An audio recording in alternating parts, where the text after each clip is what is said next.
Who will hormone replacement therapy help in menopause and who won't it help? And if it doesn't help, why is it that it's not helping? There's a lot of things that aren't typically explained here or even understood by everyday practitioners.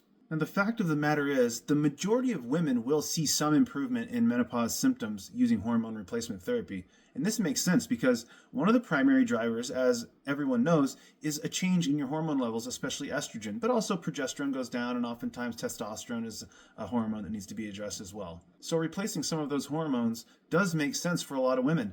And if it's not contraindicated, it's often a good consideration for women. But actually, the majority of women, it doesn't help everything, and there are reasons that it doesn't help everything because, as I always say on this channel, hormones is not the only thing going on, and taking hormone replacement therapy will not stop the process. The process of how your body is changing is still going on, and there's a lot more changing than just your hormones are declining. If you want to take a holistic approach to your menopausal transition, then you need to think beyond hormones. Now, you can do this with hormone replacement therapy, but you can also think from a natural medicine perspective, how do I balance some of the ways that my hormones are regulated in the body?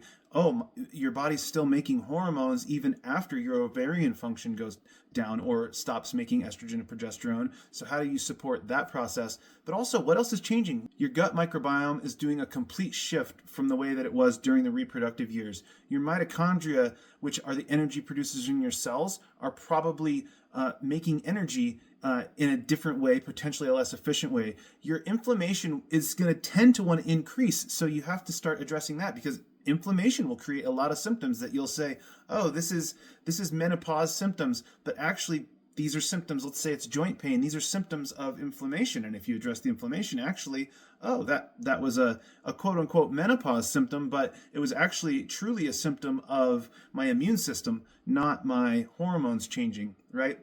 Your HPA axis or your adrenal system may start to become dysregulated because of the way that your brain is changing during menopause. And so this can create all kinds of symptoms, especially with sleep and brain fog and fatigue. And there are so many other considerations. So you have to take a holistic perspective, and you can see from all of that information that I just gave you, if you just focus on hormones, yeah, that's a piece of the picture, but it's not the whole picture. And so it probably will help some. It might help a lot. And there are going to be things that are left. You might still be like, well, I still have brain fog. My gut's still jacked up. So think about this in a holistic way. And check out my guide, The Bridge System, which I wrote. It's an 88-page free guide. And I go through all these things, and I give you a step-by-step process that you can take to address menopause in a more holistic way.